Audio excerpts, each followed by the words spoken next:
So దీన్ని మనం ఏమంటామంటే సోర్స్ కోడ్ అంటాం. సోర్స్ కోడ్ దేంట్లో రాస్తాం, ఇంగ్లీష్లో రాస్తాం. అండ్ దీన్ని మనం కంపైల్ కోడ్ అంటాం. సో మధ్యలో ఉన్నది దీన్ని ఏమంటామంటే కంపైలర్ అంటాం. సో ఇక్కడ ఏముంటాయంటే లైక్ ఇక్కడ మనం కొన్ని లైన్స్ ఆఫ్ ఇన్స్ట్రక్షన్స్ అనేవి అనుకుంటాయి. ఇన్స్ట్రక్షన్స్ అంటే ఏంటి, లైక్ సెట్ ఆఫ్ ఇన్స్ట్రక్షన్స్ అంటే ఏంటి, ఒక సోర్స్ కోడ్ అంటే ప్రోగ్రామ్ అనేది మనం ఇక్కడ హెలో వరల్డ్ ప్రోగ్రామ్ అనేది రాసాం. సో ఇక్కడ కంపైల్ కోడ్. సో మనం ఎప్పుడైతే మన సోర్స్ కోడ్ ని కంపైల్ చేస్తామో అది కంపైల్డ్ కోడ్ అవుతుంది. సో కంపైల్డ్ కోడ్ అంటే ఎలా అంటే ఆబ్జెక్ట్ కోడ్ అనేది అవుతుంది అనమాట. సో సోర్స్ కోడ్ అనేది కంపైల్ అయిపోయాక ఆబ్జెక్ట్ కోడ్ గా కన్వర్ట్ అవుతుంది. సో ఇది ఎలా వర్క్ అవుతుందో నేను మీకు ఎక్స్ప్లెయిన్ చేస్తాను. లైక్ ఇప్పుడు ఇక్కడ ఫస్ట్ లైన్ ఆఫ్ కోడ్ అనేది ఉంది. సో ఇది ఒకవేళ కోడ్ అనేది కరెక్ట్ అయితే ఇది ఈ ఫైల్లో స్టోర్ అయిపోద్ది. సో ఈ లైన్ అనేది ఇక్కడ వచ్చింది.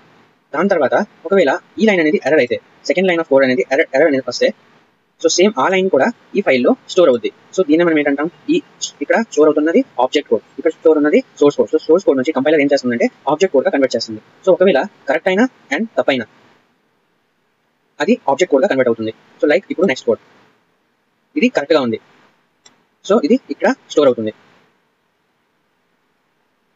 సో నెక్స్ట్ కోడ్ వచ్చి నెక్స్ట్ ఈ లైన్ వచ్చి ఎర్రర్ షో చేస్తుంది. సో ఎర్రర్ కూడా ఇక్కడ సేవ్ అవుతుంది అనమాట. సో నెక్స్ట్ లైన్ వచ్చి ఎర్రర్. సో ఈ ఎర్రర్ కోడ్ కూడా ఇక్కడ స్టోర్ అవుతుంది.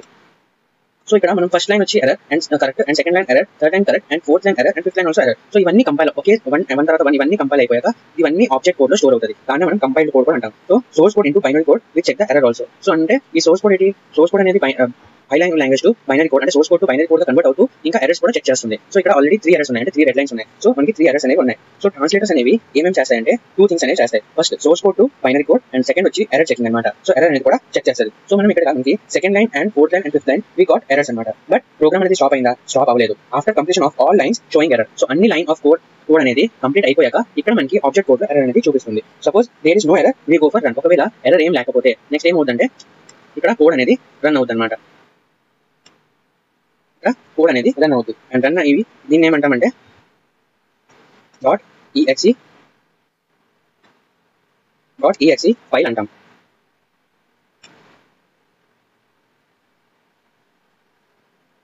సో దీన్ని మనం .exe ఫైల్ అంటాం, అంటే ఎగ్జిక్యూటెడ్ ఫైల్. సో ఇక్కడ మనకి ఆన్సర్ అనేది వస్తుంది ఎగ్జిక్యూటెడ్ ఫైల్ అంటే. సో మనం ఇక్కడ సోర్స్ కోడ్ లో ఇంగ్లీష్ లో రాసిన కోడ్ దాన్ని ఈ కంపైలర్ ఏం చేస్తుందంటే ఒక్కొక్కటి చెక్ చేస్తూ ఈ కంపైల్ టు ఆబ్జెక్ట్ కోడ్ లో కన్వర్ట్ చేస్తుంది. సో ఆబ్జెక్ట్ కోడ్ లో కన్వర్ట్ చేస్తున్నప్పుడు మొత్తం కోడ్ అనేది ఒకేసారి కన్వర్ట్ అయిపోయాక ఇక్కడ మనకి ఎర్రర్ అనేది షో అయింది. ఒకవేళ ఎర్రర్ అనేది షో అవ్వకపోతే కోడ్ అనేది రన్ అయిపోయి .execute ఫైల్ లో కన్వర్ట్ అయిపోతుంది. సో ఇక్కడ ఉన్నప్పుడు ఇది .object కోడ్ అనమాట, అంటే .object ఫైల్ ఇది. అండ్ .object ఫైల్ అనేది .execute ఫైల్ గా కన్వర్ట్ అయిపోతుంది. సో చూసారు కదా, ఇది కంపైలర్ అనేది ఇలా వర్క్ చేస్తుంది. అండ్